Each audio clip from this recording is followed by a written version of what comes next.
Have you ever wondered about all these chemicals in like shampoos and conditioners? Um, Ingredient list is scary. uh, are these things able to penetrate through your skin? Have you ever wondered about that? It is, and that's why we read ingredients. We always read the back of labels on products and food, And get and scared.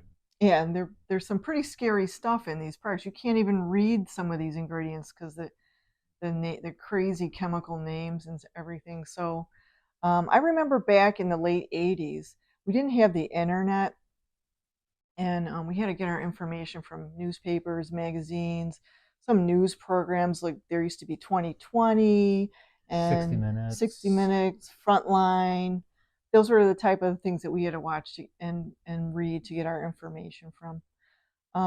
So back in the, I think it was the late 80s, my dad had National Geographic magazines on his coffee table. So I was over there. I decided to just pick one up and read it.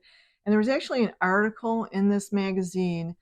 They had done a single case study on one of their editors. And what the study was to find out if all the chemicals in the shampoos, conditioners, lotions, and things that he used through the day. I don't remember if it was a girl or a guy. I'm just saying he. But anyway, um, they wanted to find out if these chemicals that his skin was coming in contact with was actually going into his bloodstream.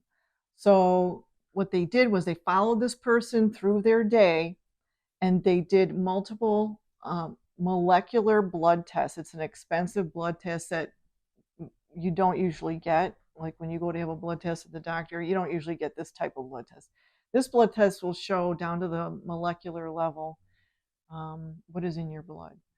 So they followed him. He would like take a shower in the morning. They gave him this expensive blood test, and it actually showed that the chemicals in the products that he was using, like his shampoo, his lotions, they were all in his bloodstream afterwards.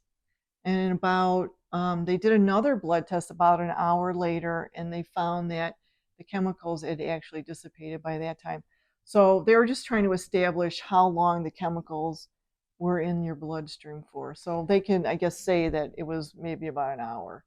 All right, so Um, I would still think that it would end up going into your liver or your kidneys because other like heavy metal toxicities means that it's being getting stuck in your Right. organs. So it's not in your blood, but it could be in some, have been delivered to your organs or something and settled there. Who knows? Also, when he like would eat dinner, they did a blood test after dinner. Like if he had fish or something, they they tested his blood and found that he had mercury and all kinds of things in the fish, all PCBs. kinds of things in his blood from the fish, which was no good.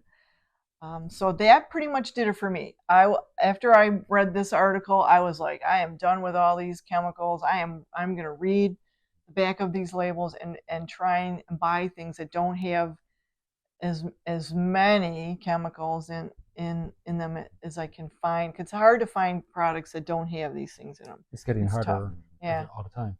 So then several years later, in the early 2000s, there was an article by an editor in the Chicago Tribune, and he was talking about a particular chemical that's found in many shampoos and conditioners and lotions, and it's a really hard to pronounce word.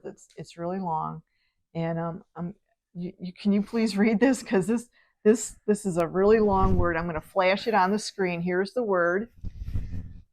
And can you pronounce that? No. Try.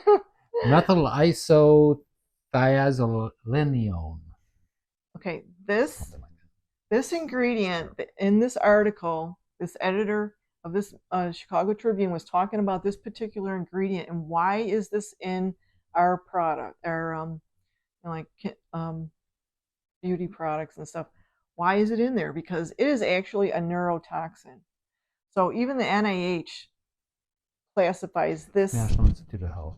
National Institute of Health classifies this particular um, chemical in products as a neurotoxic biocide. Okay, so knowing that in this earlier study that I talked about in the late 80s proved through molecular blood tests that these things get into your bloodstream.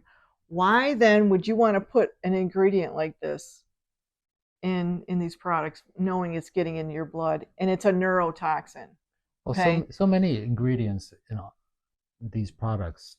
There's so many things that are so bad, regardless, from the SLS or sodium lauryl sulfates to the phthalates, parabens, all these chemicals that they're adding that are usually for preservatives or things that make it lather more. Mm-hmm.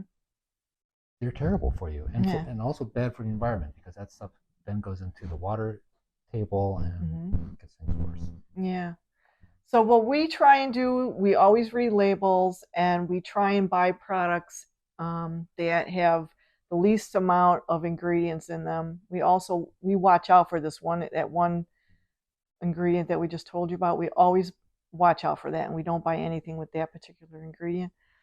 Another thing that we're trying to do is make our own products. Like I make my own soap. I know it has lye in it. You can't make soap without lye. You just can't. Glycerin is made with lye. So if they say, "Oh yeah, you can get soap without lye," no, you can't. So I make my own soap, and we're working on making our own um, dish soap and um, laundry detergent, and shampoo has been a tough one though. We're going to start making our own shampoo.